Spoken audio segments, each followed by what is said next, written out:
औज़ुबिल्लाहिमिनश्शैतानिर्रजीम बिस्मिल्लाहिर्रहमानिर्रहीम। मैं हूं गौहर सियाल और आप देख रहे हैं स्टार कैपिटल टॉक। नाज़रीन, आज के प्रोग्राम के साथ इसी साथ अल्लाह ताला से दुआ है कि अल्लाह ताला में सच कहने, सच सुनने और सच बोलने की तौफीक अता फरमाए।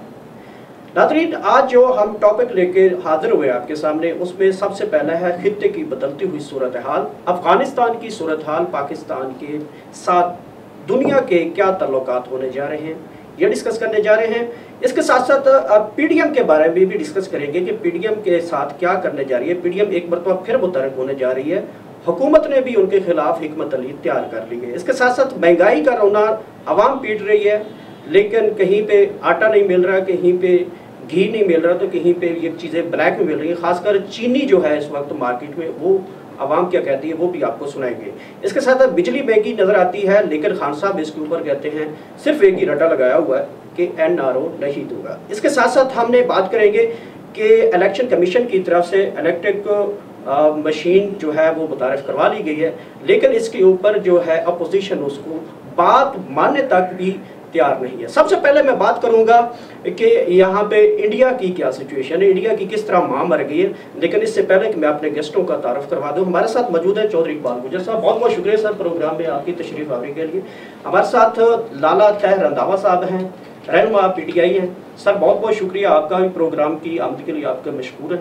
और मोहम्मद अशरफ भट्टी साहब, पीपल्स पार्टी से आपका तल्लुक है, बहुत शुक्रिया, आप भी तशरीफ हैं। आप बहुत सीनियर कारकुन रहे हैं पीपल्स पार्टी के, और आज आपसे भी बिलावल साहब के बारे में गुफ्तगू का आगाज बाकायदा शुरू करते हैं अफगानिस्तान की सूरत हाल के। नाज़रीन, इस वक्त अफगानिस्तान की सूरत हाल के ऊपर बात की जाए तो अफगानिस्तान में एक सेटअप का ऐलान कर दिया गया है। सेटअप के ऐलान के बाद दुनिया में मुख्तलिफ चीज़ें गोइयाँ स्टार्ट हो गई हैं। और हमसाय मुल्क भारत में, हमने पिछले प्रोग्राम में भी बात की थी कि हमसाय मुल्क भारत में किस तरह की वहाँ पे जनाजे निकल रहे हैं। मोदी सरकार किस मुंह के बल के ऊपर गिर चुकी है, मोदी सरकार को कहाँ कहाँ मिर्चें लग चुकी हैं। मैंने पिछले प्रोग्राम में एक बात की थी कि इस वक्त इंडिया को एक पाकिस्तानी खेप पहुँचाई जाएगी, जो कि बरनौल की सूरत में यहाँ से हुकूमत से अपील की थी कि वहाँ से यहाँ से कोई बरनौल इकट्ठी करके इंडिया तक पहुँचाई जाए ताकि इंडिया को सुकून आ सके। इसके साथ साथ इंडिया इस टाइम बड़ी स्ट्रेटेजिक प्लान के ऊपर बड़ा कंफ्यूज हो चुका है। इस खित्ते की अगर सूरत हाल की बात की है तो खित्ते में इंडिया तनहा नजर आता है। पाकिस्तान की स्ट्रेटेजी बहुत अच्छी पाई गई है, पाकिस्तानी इदारों और पाकिस्तानी गवर्नमेंट ने बहुत अच्छा इकदाम किया है, बहुत अच्छी प्ले की। और 20 साल बाद चाचू जो बाइडन यहाँ से रोता हुआ गया।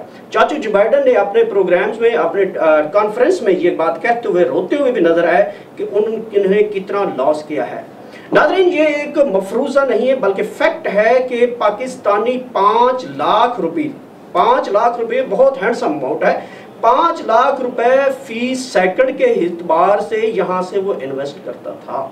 मतलब आप यूँ समझें कि यहाँ पे NATO, Australia, Germany, France, Australia, America की जो यहाँ फ़ौज थी उसके ऊपर फी सेकंड पाकिस्तानी 5 लाख रुपए यहाँ पे उनका लग रहा था, और 20 साल तक वो लगता रहा। आखिरकार उनको क्या यहाँ पे टारगेट थे, वो सबसे ढकी छुपी बात नहीं है। टारगेट कोई और नहीं थे, टारगेट सिर्फ पाकिस्तान था। इस वक्त अगर इंडिया की बात की जाए तो चाचू जो बाइडन का यहाँ से साजो सामान बुक होके वाशिंगटन चला गया है, और यहाँ के हमसाया मुल्क भारत में यहाँ पे रोना धोना शुरू हो चुका है। रो रहा है इंडिया का मीडिया, चीख रहा है इंडिया का मीडिया कि चाचू जो बाइडन की वापस आ जाए, लेकिन ऐसा होता हुआ नजर नहीं आता। इंडिया कितना खौफज़दा है इन टोपी वालों से, इन शलवार कमीज वालों से और इन सैंडल और चप्पल पहनने वालों से। इनको रात को भी जिन नजर आते हैं कि कहीं हमारे बॉर्डर पे कुछ ऐसा होने वाला है। पाकिस्तान की स्ट्रेटेजी हालात बहुत अच्छे चल रहे हैं, दुनिया पाकिस्तान की तारीफ कर रही है।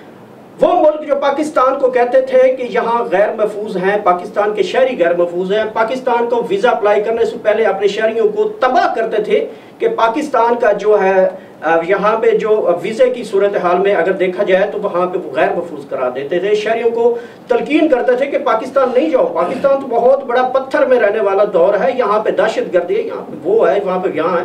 लेकिन हमने पिछले दिनों में देखा वो ममालिक, ऑस्ट्रेलिया हो, फ्रांस हो, अमेरिका हो, जर्मनी हो, ऐसे बड़ी ताकतें जो पाकिस्तान को गैर महफूज करार दे रहे थे, आखिरकार पाकिस्तान का सर छुपाने के लिए पाकिस्तान में आए। और हमने देखा उनकी खातिर खास बड़ी तवाज़ुन भी थी।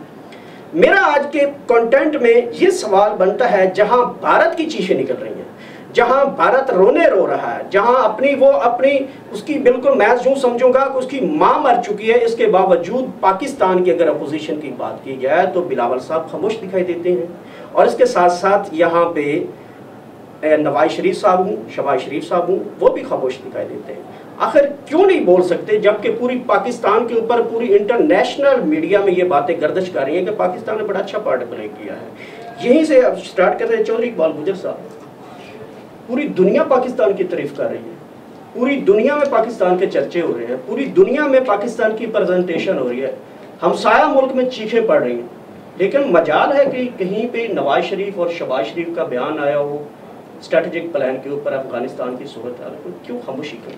नहीं देखें, ये खामोशी वाली बात नहीं है। जो बातें अच्छी हो रही हैं, पाकिस्तानी सफारत खाने ने जो काम किया है वहाँ अफगानिस्तान के अंदर, मैं समझता हूँ कि पूरी दुनिया उसकी जो तारीफ़ कर रही है वो सही तारीफ़ कर रही है, और at the risk of their own life Pakistan ने वहाँ पे रोल प्ले किया। आप समझते हैं कि नवाज शरीफ को या शहबाज शरीफ को कोई एक्सप्लेनेशन देनी चाहिए? मियाँ नवाज शरीफ साहब हमारे कायद हैं, कायदे पाकिस्तान, कायदे जमहूरियत हैं, वो तो मुल्क से बाहर बैठे हुए हैं, और मियाँ शहबाज शरीफ साहब जो हैं वो अपोजिशन जमातों को लेके चल रहे हैं, सारी जमातों को साथ लेके चल रहे हैं। PDM दोबारा उन्हें अलाइव की है और दोबारा उनको एक्टिवेट किया है, दोबारा उनको लेके आए। आप कहते हैं कि वो PDM में वो खामोश हो गई है या अपोजिशन खामोश हो गई, अपोजिशन किधर खामोश है? अपोजिशन शोर मचा रही है कि मुल्क के अंदर के हालात को ठीक करें, महंगाई को ठीक करें, लोग भूख से मर रहे हैं, लोगों को रोटी नहीं मिलती, तो हम सारी दुनिया में तो बहुत अच्छे होंगे लेकिन अपने लोगों को भूखे मार दे तो फिर क्या पॉलिसी है? वो अपना काम कर रही है, कुछ बड़ा कर रही है, जहाँ पे ज़रूरी बयान हो तो वो भी देती है, लेकिन गैर ज़रूरी बयान देना जो है, गवर्नमेंट की जो पॉलिसीज़ हैं उनको हाईलाइट करना काम है गवर्नमेंट का, गवर्नमेंट के अदारों का, वो अपोजिशन का काम नहीं है। अपोजिशन अपना रोल प्ले कर रही है, ऐसे नहीं है कि अपोजिशन खामोश है, और ना ही अपोजिशन खामोश रहेगी। लोग अपोजिशन को कहते हैं कि जी आप हमारी बात करें, हम भूख से मर रहे हैं, हमें रोटी नहीं मिलती है। सोशल मीडिया के ऊपर लोग बड़ी तनकीद करते हैं कि नवाज शरीफ और शहबाज शरीफ कभी भी नहीं बोलेंगे अफगानिस्तान के मुद्दे के ऊपर क्योंकि इंडिया चीख रहा है। कोई स्ट्रेटेजी क्या, मतलब लोगों के में क्या? ऐसी कोई बात नहीं है, ऐसी बिल्कुल कोई बात नहीं है, ये तासर बिल्कुल 100% गलत है। और मियाँ शहबाज शरीफ पाकिस्तान के अंदर है, जहाँ ज़रूरी होता है वो बयान देते हैं, जहाँ अच्छा काम हो रहा है उसकी तारीफ करते हैं, जो बुरा काम हो रहा है उसको उसकी सरदर्श करते हैं और खूब खुल के बोलते हैं। बहुत अच्छे लीडर है, मैं भी जानता हूँ शहबाज शरीफ साहब का ये अच्छा सेवा, लेकिन इस टाइम तक अभी तक कोई उनकी इस हवाले से कोई बयान नहीं आया। लेकिन स्ट्रेटेजी में पूरी दुनिया तारीफ कर रही है, कर देनी चाहिए थी, जहाँ पे आप इतनी बड़ी पोजीशन करते हैं। रोल है ना मुल्क के अंदर वही प्ले कर रहे हैं, जो मुल्क के बाहर वही प्ले कर रहे हैं। आपको नहीं दिखाई देता तो अलावा बात है, जब नहीं बस दिखाई देता, गवर्नमेंट को दिखाई ना दे तो अलग बात है, वो अपना रोल भरपूर अदा कर रहे हैं। बड़ी साहब, बिलावल साहब भी इस मुद्दे के ऊपर चुप हैं, क्यों कहीं से चुप पड़ गई है, क्या वजह है? अगर इतनी बड़ी दुनिया तारीफ की है, करनी चाहिए थी। बिस्मिल्लाहिर्रहमानिर्रहीम, शुक्रिया जी। बिलावल साहब खामोश हैं, ना पाकिस्तान पीपल्स पार्टी खामोश है, ना हमारी अपोजिशन पार्टियां खामोश हैं।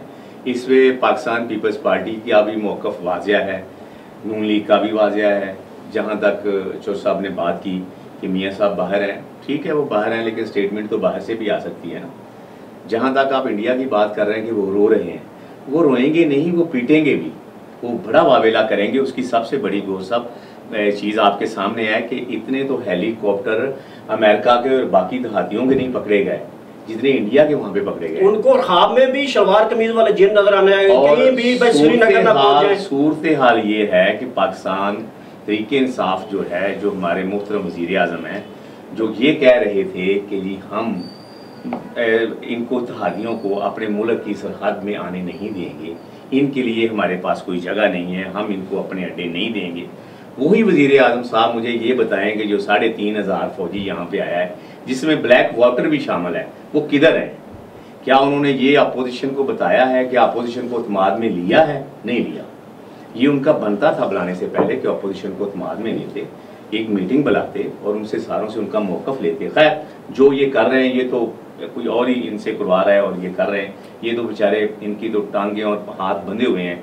ये तो एक वो खिलाड़ी हैं जो मार खाने के लिए मैदान में कूदा हुआ है, जो लोग इनको लेके आए थे, आज वो भी परेशान है, आज वो ताकतें भी परेशान हैं कि हमसे गलती हो गई। अफगानिस्तान में जो लोग काम कर रहे थे, मैं समझता हूँ कि तालिबान का वहाँ आना पाकिस्तान के लिए कुछ अहम बात है।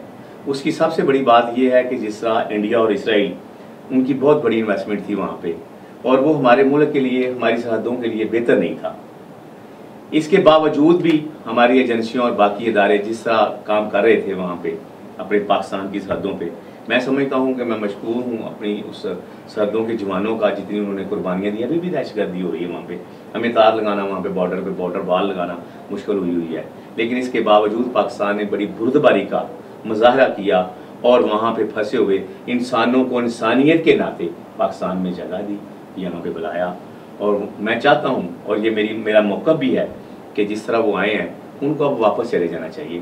पाकिस्तान में इतनी हिम्मत नहीं है, यहाँ पे तो गुर्बत का रोना पहले ही रोया जा रहा है, हमारी गरीब आवाम सड़कों पे रुल रही है। आज हर बंदा, अब मैं सोशल मीडिया पे देख रहा था, एक वो रक्शे वाला रो रहा था कि मैं 3 दिन से अपने घर नहीं गया। उसने अंकल ने सवाल किया कि क्यों नहीं गया, तो उसके कहा मेरे पास इतने पैसे ही नहीं कि मैं घर जा सकूँ, तेल डलवाने के लिए पैसे नहीं। रोन आता है यार उनकी बातें सुन के कि ये मौजूदा हुकूमत क्या कर रही है। आज आप चीनी का भाव देखें, दाल का भाव देखें, डॉलर देखें कहाँ पे। ये वही था ना, ये इमरान खान साहब जो 126 दिन के धरने पे बैठ के बड़ी बड़ी बातें करते थे कि अगर 1 रुपया डॉलर बढ़ता है तो इस मुल्क का वज़ीर आज़म चोर है। तो ये क्या चोर है कि चोरों का नाना है? मुझे तो इसकी समझ नहीं आती। किधर है इसकी सारी टीमें जो इसने इंपोर्ट की हुई थी? क्या इसने कोई दूर से धुले हुए साथी थे उनके साथ? क्या था? वही कुछ नून लीग के लोटे लुटेरे, कुछ पाकिस्तान पीपल्स पार्टी के लोटे लुटेरे जिनको पार्टी में जगह नहीं मिलती थी, उन्होंने इसने अपनी पार्टी में उनको जगह दी। और वही लोग जो इसके साथ सदियों से 20-20, 25-25 साल से काम कर रहे थे, उनको इसने शटअप दिया। बताएं जी, पोजीशन कह रही है कि आपको इनको बताया नहीं है कि यहाँ पे उनके फौजी है, हमने उनकी बड़ी खातर तवाज़ा भी की और वो 2-4 दिन इस्लामाबाद की सड़कों पे और होटलें में बड़ी अच्छी हमारी बिरयानी खा के गए हैं, बड़े खुश होकर गए हैं अमेरिका। क्यों नहीं बताया इनको? बिस्मिल्लाहिर्रहमानिर्रहीम। पाकिस्तान के वज़ीर आज़म इमरान खान ने सबसे पहले जब उन्होंने हवाई अड्डे मांगे, उन्होंने जवाब दिया, तो पाकिस्तान ने सबसे बड़ा स्टैंड ये लिया। ये अभी कह रहे थे कि अपोजिशन को भी पता है, अपोजिशन को भी पता है कि ये इमरान खान ने उनको हवाई अड्डे नहीं दिए। आप पूरा मुल्क दे दिया है लाला साहब, आप पूरा मुल्क दे दिया है, पूरा इस्लामाबाद दे दिया है, पूरी असम्बली दे दी है, उसके पूरे इस्लामाबाद के होटल दे दिए हैं। मुत्तहिदा ने अपील की और मुख्तलिफ मुल्कों ने अपील की कि इनको रास्ता दें, रास्ता दें। पाकिस्तान ने सिर्फ उनको सिर्फ इतना कि वो रुके तो और चले जाए, इससे ज्यादा उनको कुछ नहीं दिया। अगर वो 1 दिन ठहरे हैं या 2 दिन ठहरे हैं, ये कोई बात नहीं। इंसानियत के नाते अगर रास्ता दिया है तो कोई बुरी बात नहीं। इसमें पाकिस्तान की इज्जत में इजाफा हुआ है। मैं समझता हूँ इस वक्त पाकिस्तान का पूरी दुनिया में इमेज बड़ा है, कम नहीं हुआ। आप समझते हैं कि बिलावल भुट्टो को और नवाज शरीफ, शहबाज शरीफ को बयान देना चाहिए था जो मौजूदा सूरत हाल बनी है? अपोजिशन और अपोजिशन को तो टाइम देना चाहिए था, अपोजिशन को बुलाना चाहिए था, अपोजिशन को तमाद में लेना चाहिए था उनको बुलाने से पहले। लेकिन लाला साहब मादर के साथ आप हमारे बड़े भाई हैं, मैं आपसे एक छोटी सी गुजारिश करूंगा, आप मुझे बताएं कि जो ब्लैक वाटर आए थे क्या सभी वापस चले गए, या अभी पाकिस्तान की इस्लामाबाद की हदूद में अभी कोई घुसे हुए हैं, अभी कोई मौजूद हैं? आपने अपोजिशन को तमाद में लिया, आपने अपोजिशन को बताया कि हम उनको बुला रहे हैं। पहले तो आप बड़े वावेला कर रहे थे जी वाह, इमरान खान साहब ने बहुत तीर मार दिया, उन्होंने इनकार कर दिया है कि हम आपको अपने हवाई अड्डे नहीं देंगे। भाई उस वक्त तो हवाई अड्डे नहीं दिए, आप पूरा इस्लामाबाद दे दिए। मैं कह रहा हूं कि इंसानियत के नाते उनको रास्ता दिया जाने के लिए। अगर आप ये कहते हैं कि इमरान खान साहब ने अपोजिशन और को नहीं बुलाया, तो अपोजिशन को उन्होंने इजलास में ये बात खुल के हुई कि उन्होंने जवाब दिया। अपोजिशन एक जगह पे इकट्ठी नहीं हो रही। लाला जी, उसके बाद अभी तक असेंबली का कोई इजलास नहीं हुआ जिसमें उन्होंने उसको बुलाना था। नहीं सुने ना, बात तो चल रही थी। अपोजिशन ना मुस्लिम लीग नून और ना पीपल्स पार्टी, ये तो दोनों आपस में झगड़ रही। अपोजिशन कौन है? अपोजिशन का किरदार आप अदा करें ना। इमरान खान को उसको इमरान खान के साथ बैठे और उसे कहें कि भाई हम तुम्हारे साथ हैं। इंडिया बयान दे मोदी के खिलाफ कि जो हो रहा है ठीक हो रहा है। अभी तो दोनों अपोजिशन खामोश बैठी हैं, चाहे वो बिलावल साहब हैं, चाहे वजीर अपना शहबाज शरीफ है। अभी तो अकेला वजीर आजम साहब, पूरा पाकिस्तान सब खुश है कि इंडिया की जो हो रही है ऐसे ही होनी चाहिए। क्या क्या हो रही है? थोड़ी सी आप तफसील बता दें मेरे को, क्या हो रही है? हाँ सुनो, जो बाइडेन और उनका मंसूबा था पाकिस्तान को नुकसान पहुंचाने के लिए, वो इनकी पॉलिसी थी कि बलूचिस्तान से गुजर के अफगानिस्तान में बैठ के पाकिस्तान को नुकसान पहुंचाना। बिल्कुल था। ये तो शुरू से हो रहा है, जब से पाकिस्तान बना है तब से हो रहा है। अफगानिस्तान ये अभी 20 साल से हो रहा है। आगे हैं, हम मेरी बात सुन लेना। अफगान में जब तालिबान ने कंट्रोल हासिल कर लिया, इंडिया और क्या नाम है इसराइल का, जितना भी उन्होंने पैसे लगाए थे अरबों रुपए उन लोगों के इन्वेस्ट थे, वो सब खत्म हो गए। उनकी चीखें नहीं निकलनी तो किन की निकलनी है? वहां अब कौन जा रहा है? पाकिस्तान जा रहा है, चीन जा रहा है, 2-7 और मुल्क है, वो सारे वजीर खारजा बैठे हुए। इंडिया वालों को तो पूछते नहीं ना, अमेरिका को पूछ रहे हैं। जी चौ साहब। जी मैं शाह साहब आपसे ये कहना चाहता हूँ, सॉरी फॉर मुदाखलत जी, मैं ये कहना चाहता था कि जो वज़ीर आज़म होता है ना, पूरे पाकिस्तान का वज़ीर आज़म होता है, बिल्कुल सिर्फ तरीके इंसाफ का वज़ीर आज़म नहीं होता। उसकी ड्यूटी बनती है वज़ीर आज़म की कि जब कॉमन इंटरेस्ट आ जाए, कोई नेशनल इंटरेस्ट आ जाए, कोई कौमी मफाद की बात हो, तो सारे पाकिस्तान को साथ लेके चलें।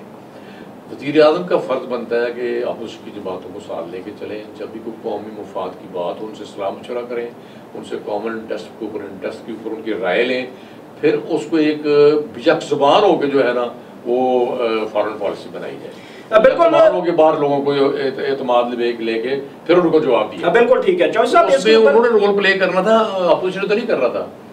आगे पर नाज़रीन, बिल्कुल ये एक फैक्ट है जहाँ तक कि इसके अपोजिशन को भी उसमें एतमाद में लेना चाहिए था, लेकिन वज़ीर आज़म और पाकिस्तान के इदारों ने जिस तरह का गेम प्ले किया है, पूरी दुनिया इसकी तारीफ करी और इस तारीफ को मानना पड़ेगा कि पाकिस्तान का जो इमेज इस वक्त दुनिया में चेहरा सामने आया है उसको बड़ा मनाया जा रहा है। इस हुकूमत की बात की जाए तो अमेरिका इस हुकूमत के ऊपर कल खदशात ज़ाहिर कर चुका है कि वो कुछ लोग ऐसे जो कि अफगानिस्तान की हुकूमत में उन्होंने नाम शामिल किए, उसके ऊपर इतराज़ात हैं, लेकिन वो कह रहे हैं कि मज़ीद हम देखेंगे।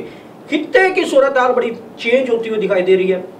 इस वक्त खित्ते में पाकिस्तान, चाइना, रशिया, टर्की और इसके साथ अफगानिस्तान और ईरान जो हैं वो एक बहुत बड़ी गेम प्लान करने लगे और इस खित्ते में तकरीबन जो है वो इंडिया जो है, जो कि चाचू जो बाइडन को रो रो के पुकार रहा है, मेरे ख्याल में इस खित्ते में वो अकेले रह जाएंगे और वो इस खित्ते में चलना पड़ेगा। प्रोग्राम के आगे बढ़ते हैं और बात करते हैं पाकिस्तान के अंदर पीडीएम की। एक मरतबा फिर तैयारियां शुरू हो गई हैं, पीडीएम के अंदर मुख्तलिफ चीमा गोइयाँ शुरू हो गई हैं, जिसके बारे में टेलीफोनिक रब्ता हुआ है बिलावल भुट्टो जरदारी के साथ और शहबाज शरीफ के साथ। उनके ऊपर एक मरतबा फिर मशावरत शुरू हुई है। मशावरत में उन्होंने कहा है कि हम मिल के दोबारा कर चलना चाहते हैं। 2 साल बकाए रह गए हुकूमत के ऊपर, मिल के क्या चलना चाहते हैं। लेकिन बिलावल साहब के आगे शहबाज शरीफ ने कुछ तहफ़्फ़ुज़ात रखे। उन्होंने कहा कि पहले की तरह हमारी पीठ में छुरा ना घोंप देना।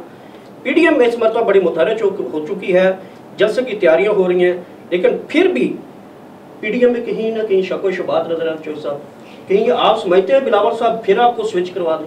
नहीं, स्विच क्यों कराएंगे, इंशाल्लाह कोई स्विच नहीं कराएंगे। पहले भी करवा चुके हैं। नहीं, कुछ चीज़ें मैं जो अर्ज कर रहा हूँ कि जो कॉमन इंटरेस्ट की चीज़ें हैं ना, उसके ऊपर इत्तेफाक राय होना चाहिए सभी का।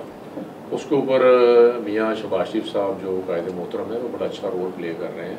उन्होंने दोबारा से पूरी पीडीएम को एक्टिवेट किया है और सारी पार्टियों को ऑन बोर्ड करके चलना चाहते हैं। उसमें मसला क्या है, अवाम यहाँ की पाकिस्तान की तंग करती है कि हम भूख से मर रहे हैं, महंगाई का कुछ इलाज करें और मुल्क के अंदर लॉ एंड ऑर्डर ठीक हो, हम नींद की रात जो है आराम की नींद सो सकें, हमें डाकुओं चोरों को खतरा ना हो, हमें लूट मार हमारे साथ ना हो, हमारे साथ ज्यादतियाँ ना हो, इस मुल्क के अंदर रेप ना हो, बच्चों के साथ ज्यादतियाँ ना हो। इसके ऊपर कॉमन काज है, ये सारे मुल्क की काज है। इसके ऊपर अपोजिशन जो है इकट्ठे होकर हुकूमत को इन सारी कोताहियों से आगाह करना चाहती है, हुकूमत की डायरेक्शन सही करना चाहती है, उसमें क्या खराबी। शहबाज शरीफ साहब के खदशात दूर हो चुके हैं? दूर काफ़ी हद तक हो चुके हैं, जो बाकी वो हो जाएंगे इंशाल्लाह। जी बट साहब, सबसे पहले तो मैं मुतहरिक हो गई है, सबसे पहले तो हुकूमत ने भी कमर कस ली है पीडीएम साहब। सबसे पहले तो मैं आपकी जो बात है उसको दुरुस्त करूंगा कि पाकिस्तान पीपल्स पार्टी की तरफ से मियाँ शहबाज शरीफ को अगर कोई तफजात होते तो वो बिलावल भुट्टो जरदारी को फ़ोन ना करते। अच्छा, पॉइंट ठीक कह रहे हैं। ये फ़ोन मियाँ शहबाज शरीफ की तरफ से गया है और हम ये समझते हैं कि पीडीएम का हिस्सा हम पहले भी थे, पीडीएम का हिस्सा अब भी हम हैं, लेकिन हमारा पीडीएम से निकल जाना उसकी सबसे बड़ी वजह थी इलेक्शन में जो नून लीग ने हमारे साथ ज्यादतियाँ की। क्या क्या किया आपके सामने है कि हमें वोट नहीं दिया और उसको भी छोड़ दें। हम ये भी नहीं कहते कि पाकिस्तान पीपल्स पार्टी के साथ ये पहली और आखिरी नून लीग की ज्यादती होगी, नहीं। अच्छा, ग्राउंड रूट कुछ कहते हैं कि जरदारी और इमरान खान की जो अंडरस्टैंडिंग बड़ी थी चल नहीं, आपको पता होगा जी, वो तो आप मीडिया वाले जानते हैं। मैं तो कोई ऐसी बात ना समझता हूँ, ना कभी हमारा इस तरह का गुरु हुआ है। देखिए, सबसे पहले तो नून लीग ने हमारे साथ उस वक्त ज्यादती की 2008 में, जब मोहतरमा को मुशर्रफ साहब ने ये कहा कि जी बीबी आप इस मुल्क में आ जाएं, आप इस मुल्क की वज़ीर आज़म बने, मैं इस मुल्क का सदर बनता हूँ। बीबी ने कहा नहीं, इस मुल्क में जमहूरियत चलेगी। हम मियाँ नवाज शरीफ साहिबान को जद्दा से उठा के यहाँ पे लेके आए, इनका किया हुआ एग्रीमेंट 10 साला मुशर्रफ के साथ कैंसिल किया, और पाकिस्तान पीपल्स पार्टी ने एक डिक्टेटर को बड़ी बुर्दबारी के साथ, बड़ी हिम्मत के साथ इस मुल्क से निकाला। क्या पाकिस्तान की तारीख में आज तक कभी ऐसा हुआ है? जो भी डिक्टेटर आया है या तो वो मरा है, शहीद तो मैं उसको कहूँगा नहीं ना, लेकिन जनरल ज़िया साहब भी तो जहाज़ में चले गए और बाकी सारे भी आए और चले गए। और ये वाहिद पाकिस्तान पीपल्स पार्टी का एक किरदार है, हिम्मत है। और मैं समझता हूँ चौधरी साहब भी मेरे साथ बैठे हुए हैं, PTI वाले भी बैठे हुए हैं। लेकिन चौधरी साहब आप इस चीज़ के शाहिद हैं कि जिस तरह पाकिस्तान पीपल्स पार्टी ने एक टांग पे खड़े होकर 5 साल अपना दौरे इक़्तिदार पूरा किया है। मियाँ शहबाज शरीफ ने 50 दफ़ा मार रोड पे जलसे जुलूस किए, मनारे पाकिस्तान में बैठ के पक्कियाँ जली, हालांकि ये हमारी हुकूमत का हिस्सा थे और हमारा 1.5 साल के बाद साथ छोड़ गए और हमें तनहा छोड़ा। कभी हमें काफ लीग ने ब्लैकमेल किया, कभी हमें MQM ने ब्लैकमेल किया, कभी मियाँ नवाज शरीफ साहब ने कहा जी मैं जरदारी के गले में रस्सी डाल के लाहौर की सड़कों पे घुमाऊंगा। मैं समझता हूँ कि चूँकि हम इस मुल्क के खैरख्वाह हैं, हम इस मुल्क की बात करते हैं, हम कभी भी पाकिस्तान पीपल्स पार्टी ने दूरी राय नहीं रखी। जहाँ तक आपने PTM की बात की, हम कल भी PTM का हिस्सा थे, हम आज भी PTM का हिस्सा हैं। जहाँ इस मुल्क के मफाद की बात होगी वहाँ हम PTM के साथ खड़े हैं। बिलावल भुट्टो जरदारी साहब इस मरतबा फिर एक मरतबा मुतारिक तहरीक चला रहे हैं। कल भी उनकी मैंने गाड़ी देखी है, रेम यार खान में बड़े फूल लोग हैं। देखे जी वो तो क्या एजेंडा लेके आ? नहीं देखे जी, एजेंडे की बात नहीं। जनूबी पंजाब में कुछ पाकिस्तान पीपल्स पार्टी के साथ दोस्त काफ लीग के उन्होंने शमूलियत की है। ये हर एक पार्टी का एजेंडा होता है, जिस तरह दूसरी पार्टियां अपनी कंपेन करती हैं, ये हमारा पाकिस्तान पीपल्स पार्टी का भी आगे पॉइंट आगे। लाला साहब, PTM की तैयारियां शुरू हो गई हैं, गठजोड़ हो गया, भाई कह रहे हैं, बड़े सीनियर सियासतदान। गठजोड़ हमारा कोई इनको गिराना नहीं है, इनको भगाना नहीं है। हम सिर्फ इनसे ये चाहते हैं कि मुल्क में जो गुर्बत का वावेला है इसको खत्म करें। जो अपोजिशन ये सड़कों पे लाला साहब, सीनियर सियासतदान इकबाल चौधरी साहब, इनके ज़ाहिरी बात है नून लीग के साथ बड़े तल्लुकात हैं। शहबाज शरीफ, नवाज शरीफ इनके बड़े गुड बुक में इनका नाम है। हमारे साथ जो भट्टी साहब बैठे हैं, बिलावल भुट्टो के बहुत बड़े इनके जो है बड़े इनके अच्छे तल्लुक हैं, सीनियर रहनुमा हैं। और ये तब से हैं जब तक इनको लाहौर में कोई ज़िमनी इलेक्शन लड़ने के लिए पीपल्स पार्टी का नाम भी नहीं लेता, नहीं तब के पीपल्स पार्टी में है और पीपल्स पार्टी को लेके चल रहे हैं। क्या हिकमत अमली बना रही है जी? एक मतलब फिर ये सड़कों पे आने की बात कर रहे हैं। जो PTM है ये तो भट्टी साहब ने बता दिया है। पीपल्स पार्टी को निकालने में मौलाना फजल रहमान साहब ने 1 सेकंड भी नहीं लगाया, फायर कर दिया। पीपल्स पार्टी कहती रही है कि हम PTM का हिस्सा है। अगर ये PTM मिलके को करना चाहते हैं तो मुल्क के लिए वो काम करें। अगर ये महंगाई के बारे में कोई उसे कौमी असम्बली में बैठ के कोई मामला ऐसे होते हैं वो तय करें। इमरान खान को भी चाहिए, हमारे वज़ीर आज़म साहब को भी चाहिए कि PTM के साथ बैठना चाहिए, बैठ के इस मामला जो मुल्क के हालात है, जो इस खित्ते के हालात है, उसके मुताबिक हुकूमत और अपोजिशन को बैठना चाहिए, मिलजुल कर बैठ के इसका लाएमल तैयार करें। अभी 2 साल बका है। महंगाई तो 1985 से शुरू हुई, जब से मैंने असम्बली में आते जाते लोगों देखा। पहला ही मसला महंगाई है। 85 वाली उठा लें, 88 वाली, 90 वाली, 2008 वाली, 13 वाली, अब 2019 वाली। महंगाई होती रही है। आपको ज्यादा महंगाई नहीं कि बहुत ज्यादा हो गई है, उस वक्त भी महंगाई होती थी। महंगाई का आलमी महंगाई आई है। दूसरा, PTM और हुकूमत को दोनों को मिल के बैठना चाहिए और इस खित्ते के लिए काम करना चाहिए। ठीक है, मैं एक छोटी सी यहाँ पे एक आपको खबर जो मेरे ज़राए हैं उनके मुताबिक एक खबर शामिल करूँ, लेकिन मैंने बस एक लफ्ज़ का जवाब लेना है आपसे। खबर यह है कि इस टाइम जो है एक मरतबा फिर जो है कोई एक नई पार्टी तश्कील देने के चक्कर चल रहे हैं, जिसमें पाकिस्तान मुस्लिम लीग के बड़े नाम भी शामिल हो सकते हैं, जिसमें पाकिस्तान तहरीक इंसाफ के जो बड़े नाम हैं, जिनके नामों में अलीम खान और जंगीर तरीन साहब भी सरफहरिस्त नज़र आ रहे हैं। ज़राए के मुताबिक कुछ लोग जो हैं बाकी जो फंक्शनल लीग्स हैं उसको मिला के एक कोई और मुस्लिम लीग निकालने के चक्कर में हैं, जिसमें ज़्यादातर लोग जो है शहबाज शरीफ के इंटरेस्ट के साथ हैं, जो मरियम के बयानिया से एतराज़ करते हुए दिखाई देते हैं वो लोग हैं। कई ऐसी खबरें गर्दिश कर चुकी हैं, मेन स्ट्रीम मीडिया में भी आ चुकी हैं, कोई ऐसी चीज़ डेवलप नज़र आ रही है? नहीं, कोई ऐसी बात नहीं है, ये सारी ऐसी अफवाहें हैं। मियाँ शहबाज शरीफ साहब वो लीडर हैं जिन्होंने आज तक अपने भाई से कोई गद्दारी नहीं की और बड़े भाई को बाप की जगह समझा है। उनकी वैसे फैमिली ट्रेडिशन भी यही है और मियाँ शहबाज शरीफ वो लीडर हैं, उन्होंने हमेशा जो पॉजिटिव बात है वो कही है, उनके सामने भी कही है, उनके बाद में भी कही है कि ये पॉजिटिव बात है, ये तरीका सही है, ये इख्तलाफ राय हो सकता है, इख्तलाफ वाली बात कोई नहीं है, प्रैक्टिकल इख्तलाफ कोई नहीं, वो उनको बड़ा भाई समझते हैं। आपको कुछ ज़राए में इसकी खबर की गर्दिश करती हुई आई है शाह साहब, ये कुछ पार्टियों में और कुछ दूसरे लोग होते हैं जिनको हम बाजारी लोग कह सकते हैं, जिस तरह बाजारी सियासतदान अब आ गए ना, जिस तरह कुछ पाकिस्तान की पीपल पार्टी से निकले, कुछ तरीके इंसाफ से निकलेंगे, ये ग्रुप तो बनते रहते हैं।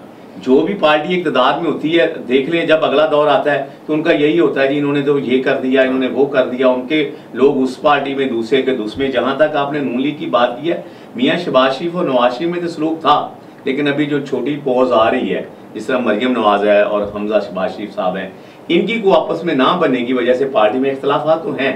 देखिए जी, आज भी अपोजिशन के साथ मिलके जो इस वक्त पंजाब में सबसे बड़ी जो अपोजिशन पार्टी है वो नून लीग है, और नून लीग का कोई बयानिया नहीं है। ऐसे जैसे इनको साफ सूंघ गया, पता नहीं सड़कों पे क्यों नहीं आते। पीडीएम पीडीएम पीडीएम, कभी कोई राने को मिल जाता है, कभी कोई मौलवी मिल जाता है। ये मौलवियों के पीछे लग के पीडीएम जो ना इतनी प्रमोट नहीं होगी इतनी देर तक। शहबाज शरीफ नवाज शरीफ खुद मैदान में आ गया। लाला जी, आपके बड़े सीनियर लीडर, आपके मेहरबान, आपके शफीक, आपके उस्ताद मोहतरम जहांगीर तरीन का नाम बड़ा सरफहरिस्त है इसमें कि वो इस तरह के ये बिल्कुल फेक खबर है।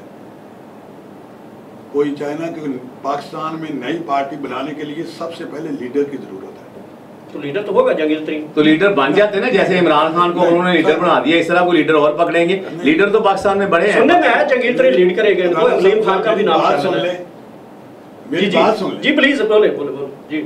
इसके लिए लीडर चाहिए। लीडर अभी आप जो जितने लीडर हैं अपनी अपनी जमातों में खड़े हैं। पीटीआई में इमरान खान साहब, आपकी इमरान खान साहब से सुलह होगी? मेरी सुलह, मैं शुरू से मेरा वो लीडर है। आप जहांगीर तरीन साहब के साथ मेरा वो दोस्त है। 14 रुपये का जो उनका था उसमें आप बड़े सरफहरिस्त रहे। हम खड़े पीटीआई में, कोई नई जमात, कोई ना गवर्नर, ना ये अलीम खान, ये जहांगीर तरीन। लेकिन मेरे जरा ये कह रहे हैं कि जो जहांगीर तरीन का ग्रुप था अब वो माफी वाले खाने में बड़ा आ गया, जिस तरह नजीर चौहान साहब ने भी किया है। नहीं, तो इस तरह की कोई खबरें चल रही हैं? कोई खबर नहीं। मैं खुद उधर गया हुआ था, मैं सीएम से भी मिलता हूँ, मैं सीएम से बात, कोई ऐसा मसला नहीं है। जहांगीर तरीन ग्रुप का क्या सूरत है इस टाइम, कहाँ गया? हम सारे एमपी इकट्ठे थे जी, वो उसके दोस्त हैं। कोई वो उसने कोई हमें बनाया नहीं, कोई दोस्त भी होते हैं इंसान के। लेकिन बड़ी सीने पे ठप ठप के बातें करते थे कि हम मरेंगे जिएंगे। मैं अभी भी कह रहा हूँ, मैं गलत कह रहा हूँ। वो हमारा दोस्त साहब, ये 17-18 लोग वो थे जो अलीम तरीन जहांगीर तरीन साहब ने खरीदे थे। ये वो थे जो दूसरी पार्टियों से भगा के आए थे, जिस तरह हमारा राजा रियाज साहब थे, कुछ और लोग थे। या राजा रियाज भी उन दोनों में बड़ा एक्टिव था ना कि हम ये कर देंगे, वो कर देंगे। राजा रियाज के अपने तरफ ये एटीएम मशीनें हैं इमरान खान साहब की, सियाल साहब। कोई छोटी एटीएम मशीन है, कोई बड़ी एटीएम मशीन है, इनकी इन्वेस्टमेंट है। इमरान एटीएम मशीन नाराज नजर आती है वैसे खान साहब। अभी इमरान खान साहब को एटीएम मशीनों की जरूरत नहीं ना रही, अभी तो उनको स्टेट बैंक मिला हुआ है, अभी तो पाकिस्तान को वो लूट रहा है। अभी ये छोटी छोटी मशीनें जो किसी काम की नहीं, अभी और मशीनें आ जाएंगी। नाज़रीन, ये एक पाकिस्तान के अंदर जो है इस वक्त बड़ी सूरत हाल सियासी जो है बड़ी चीमा गोइयां जो इस वक्त हलचल और खबरें ज़राए जो इस टाइम बता रहे हैं, वो एक पाकिस्तान के अंदर नई जो है हिकमत अमली एक, क्योंकि इस कौम के सिपा सलार ने भी ये एक बात अगले दिन कह दी है कि पाकिस्तान के अंदर जो दुश्मन अनासर हैं उनके साथ भी हम अब ज़रूर निपटेंगे।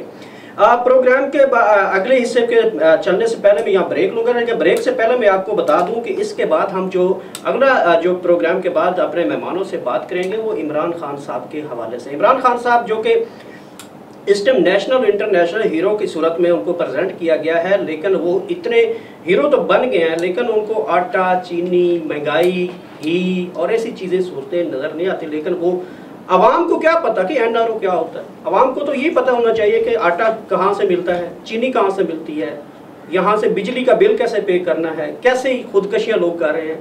ये सारा जो है हम इस ब्रेक के बाद आके आपसे डिस्कस करेंगे। यहाँ से एक छोटा सा वक्त बाद दोबारा आ गया।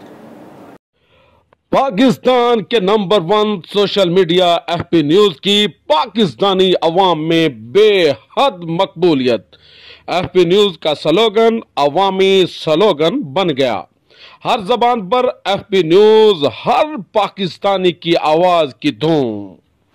FB न्यूज हर पाकिस्तानी की आवाज। FB न्यूज हर पाकिस्तानी की आवाज। FB न्यूज हर पाकिस्तानी की आवाज। FB न्यूज हर पाकिस्तानी की आवाज। FB न्यूज हर पाकिस्तानी की आवाज। FB न्यूज हर पाकिस्तानी की आवाज। FB न्यूज हर पाकिस्तानी की आवाज। FB न्यूज हर पाकिस्तानी की आवाज। FB न्यूज हर पाकिस्तानी की आवाज। FB न्यूज हर पाकिस्तानी की आवाज। FB न्यूज हर पाकिस्तानी की आवाज। FB न्यूज हर पाकिस्तानी की आवाज। FB न्यूज हर पाकिस्तानी की आवाज। आप जरूर देखिएगा, जरूर सुनिएगा। आपका खादिम आरिफ लोहार। हर पाकिस्तानी की आवाज FB न्यूज के लिए है and we want to keep it।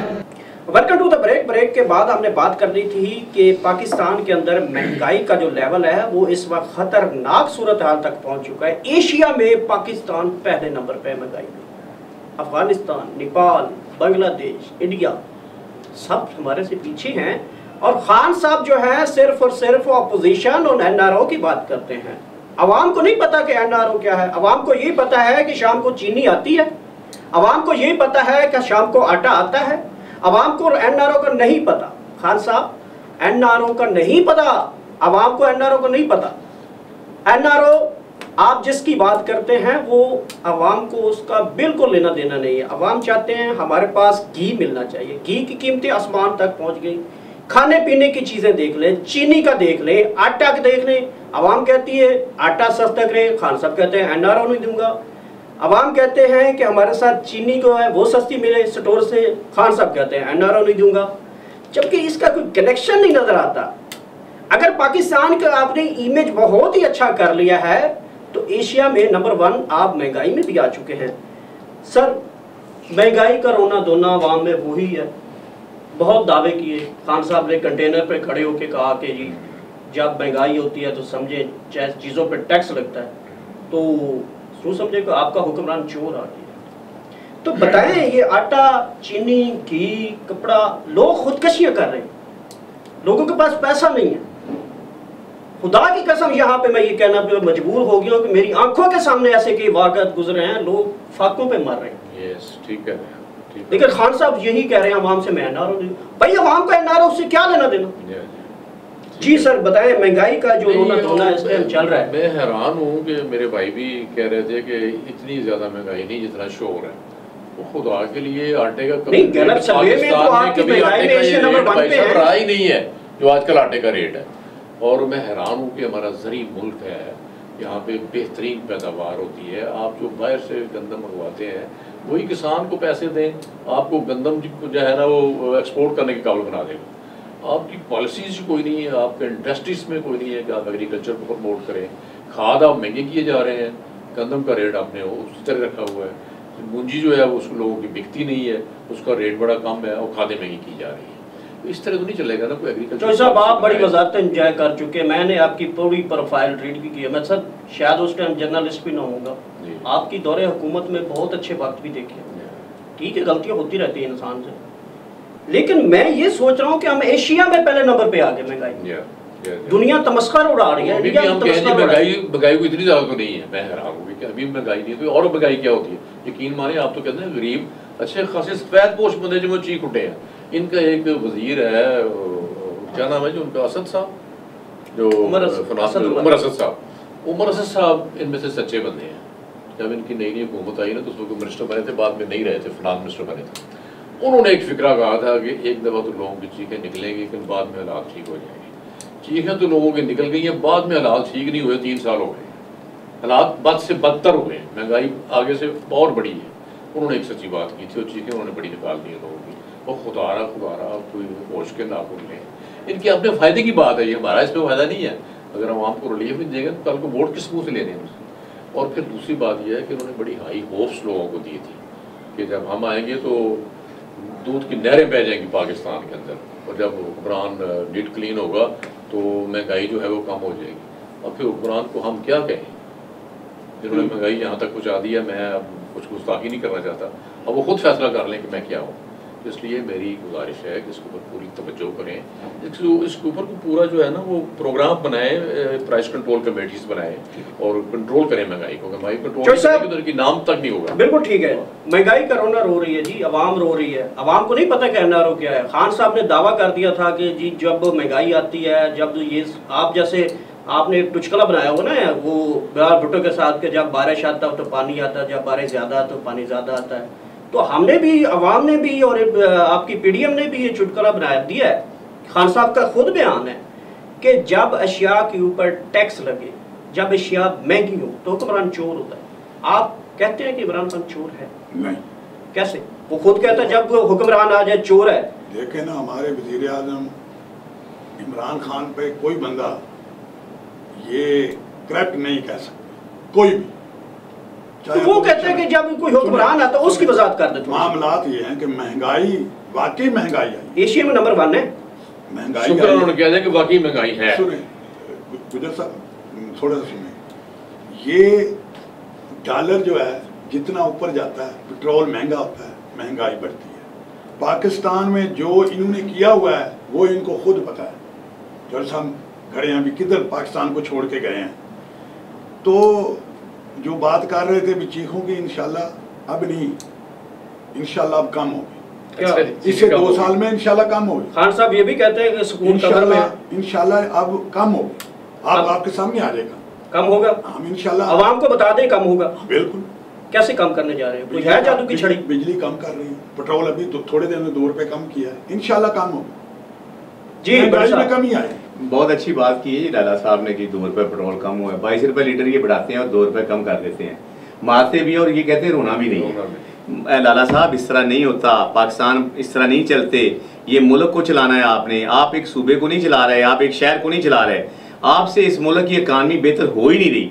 आपके पास वो टीम है ही नहीं जो इस मुल्क को अच्छी तरह चला सके और जो ये महंगाई का रोना रोना जो है ना ख़त्म कर सके। आपके पास इंपोर्ट किए हुए वो लोग हैं जिनको सियासत की ABC नहीं आती, जिनको सियासत का जिनसे कोई तल्लक ही नहीं। जिस तरह मैं माजरत के साथ आप देखें एक आज़ाद उम्मीदवार के तौर पर आप जीत के आए, आप पाकिस्तान तहरीक इंसाफ में आपने शमूलियत की। देखिए अगले दौर में आप कहाँ होते हैं ये तो आपको भी नहीं पता, मुझे भी नहीं पता।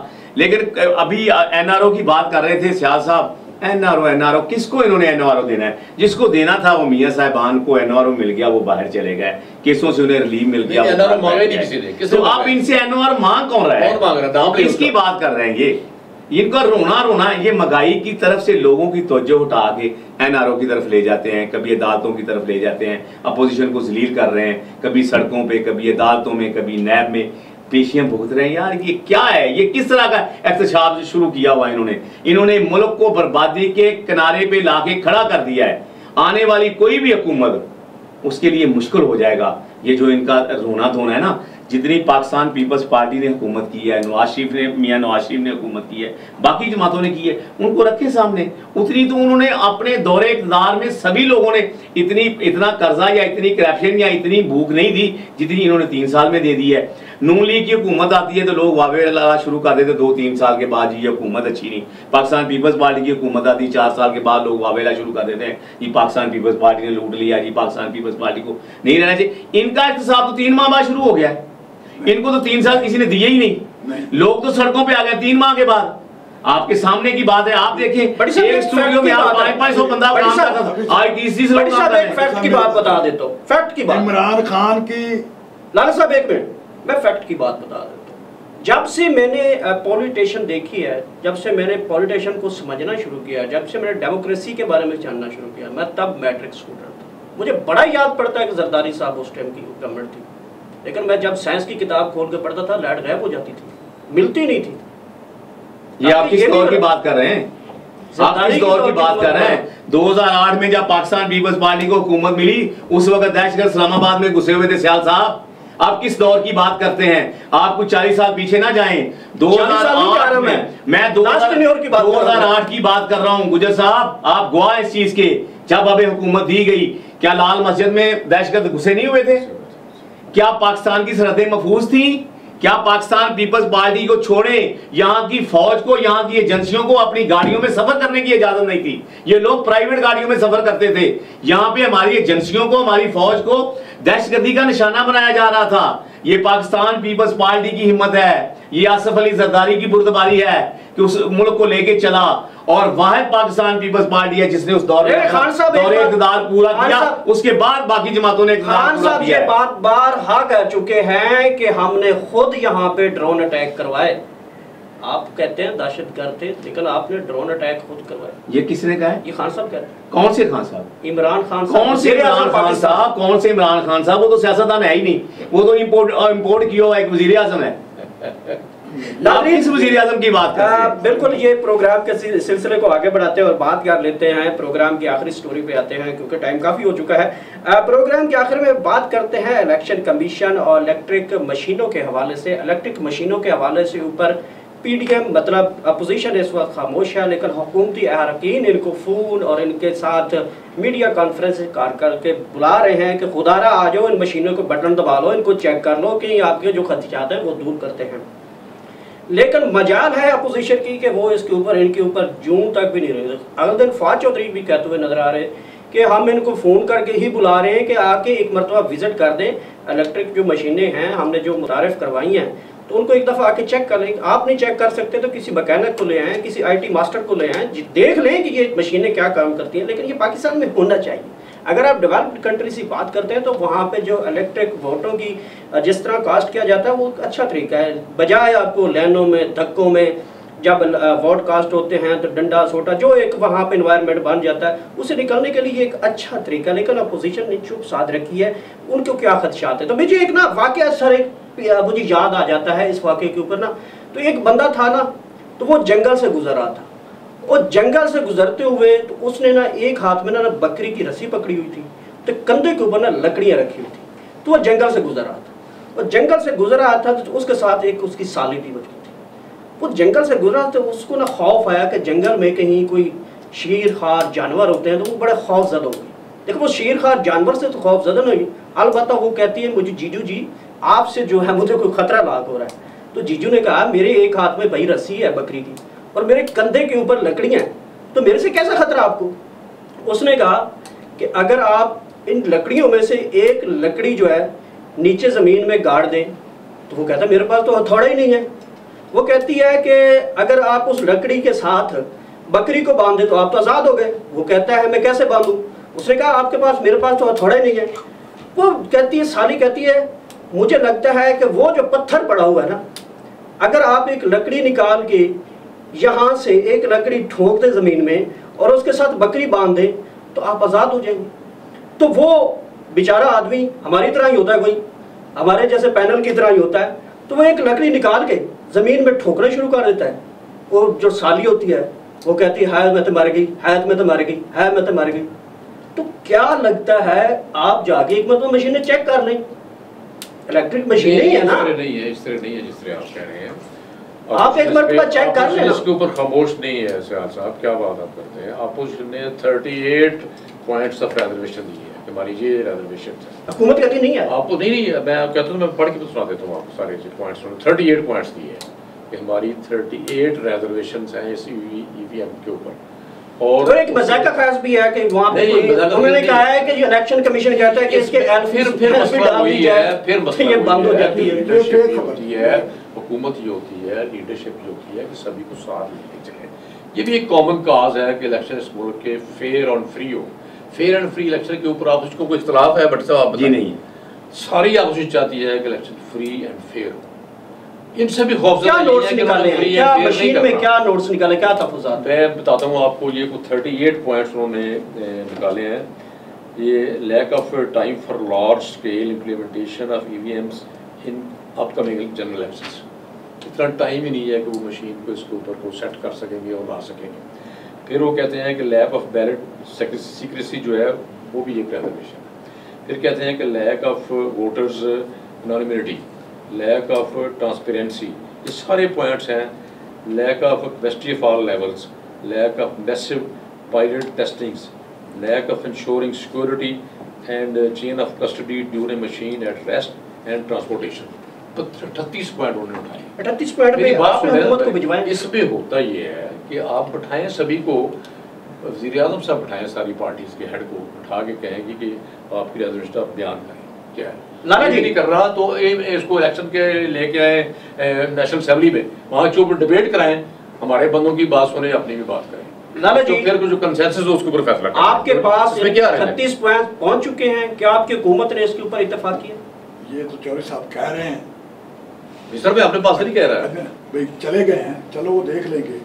ये अभी जियो पे शायद आपने देखा होगा प्रोग्राम, आसिफ इकबाल साहब थे, हमारे मिनिस्टर साहब थे, वो वोट डाल के सबको दिखा रहे थे। मैं ये कहना चाहता हूँ कि तमाम जमातें मिल बैठे और उसका चक्र अगर वो सबसे बेहतर है तो वो चलनी चाहिए। That's it। हम भी यही कहते हैं कि इकट्ठे बैठ के फैसला करें। अभी गवर्नमेंट भी और अपोजिशन भी ये इलेक्ट्रॉनिक मशीनें चेक करें, अगर ये बिल्कुल फेयर इलेक्शन करवाने में बेहतर है तो करनी चाहिए, चाहे वो पीपल्स पार्टी। जहाँ तक आपने फराड चौधरी की बात की है, फराड चौधरी साहब तो फराड बोलते रहते हैं, उनकी तो ये ऐसी कहानियां गढ़ी होती हैं, उन्होंने बनाई होती हैं जो उन्होंने बोलनी होती हैं। देखिए मैं चाहता हूं कि इनको क्या ऐसी प्रॉब्लम है, ये मैदान में क्यों नहीं आते? इनको ये अभी तो अपना दौरे इक़्तिदार पूरा करने वाले नहीं है और अगली ये सोच रहे हैं कि मशीनें लेके आएंगे, मशीनों के लिए वोट पड़ेंगे। ये क्यों नहीं अपोजिशन को दिमाग में लेते, क्यों नहीं असेंबली में ये बात करते? डिबेट करा लें, डिबेट दिमाग का वोट ले लें। अभी कोई फवाद चौधरी बोलेगा, कोई फराड चौधरी बोलेगा तो वो क्या करेंगे जिन्होंने सारी पार्टियां एंजॉय की हुई हैं? ना उन्होंने पीपल्स पार्टी छोड़ी है, ना तहरीक इंसाफ छोड़ी है, ना नून लीग छोड़ी है। तो वो बातें ऐसे स्टेज पे बैठ के मीडिया पे आके बातें करते हैं जिनकी हकीकत कुछ और होती है, उसकी वजह कदा कोई और होती है। मैं समझता हूँ कि अभी उन मशीनों की इनको इतनी इन्वेस्टमेंट करने की जरूरत क्या है? उन्हीं पैसों से ये गरीब को रिलीफ दे दें, आटे में आप नहीं चाहते कि इलेक्ट्रिक मशीनें होनी चाहिए पाकिस्तान? मैं कहता हूँ जी हों, हम नहीं चाहते कि क्यों ना हो, लेकिन उसमें उसका कोई तरीका, उसकी कोई डायलॉजी लेके आए, उसका कोई तरीका अपनाएं, अपोजिशन को साथ लें, कोई वायबल पॉलिसी लाएं जो सभी के लिए काबिल कबूल हो। और इसके ऊपर कोई किसी की रिजर्वेशन नहीं है कि इलेक्शन फेयर एंड फ्री हो, और इलेक्शन में कोई धांधली ना हो। इसमें तो सारे मुत्तफिक हैं, लेकिन तरीकेकार के ऊपर जो है वो डिफरेंस है, वो इख्तिलाफ को बैठ के दूर कर लें, हमें कोई इतराज नहीं है। चौधरी साहब गवर्नमेंट तमाम अपोजिशन की, मुस्लिम लीग नून, पीपल्स पार्टी, मौलाना फजल रहमान, जितनी भी जमातें हैं, ये अभी कौमी असम्बली का इजलास हो रहा है, इसमें वो रसूलुल्लाह आएंगे और तमाम लोग उस पर डिबेट करें, फिर कोई इतराज नहीं है और करवानी चाहिए। खान साहब वज़ीर आज़म पाकिस्तान को करवानी चाहिए। ये लोग बहस करें, बहस करने के बाद अगर ये तमाम लोग मुतमईन होते हैं तो ये मशीनें लगाएं।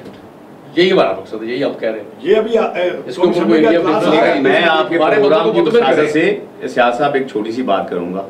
मैं ये कहता हूं कि इस मुल्क के वज़ीर आज़म को 5 घंटे दफ्तर बैठने की बजाय 15 घंटे अपने ऑफिस में बैठना चाहिए। 5 घंटे में इस मुल्क की भाग दौड़ नहीं संभाली जाती। जो पाकिस्तान पीपल्स पार्टी का दौरे इक़्तिदार उठा के देख लें, आप नून लीग का देख लें, इस मुल्क के वज़ीर आज़म 18-18 घंटे काम करते हैं।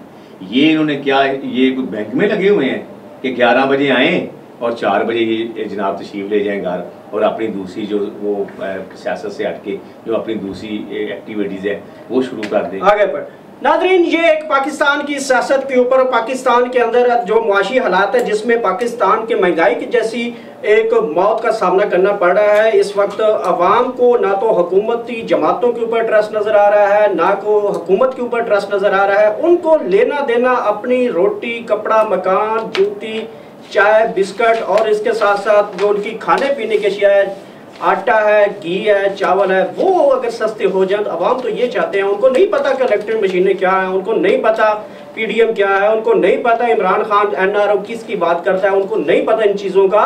खुदारा अवाम के ट्रस्ट की बात की जाए, ना कि SCOC और 6 हथकंडे इस्तेमाल किया जाए।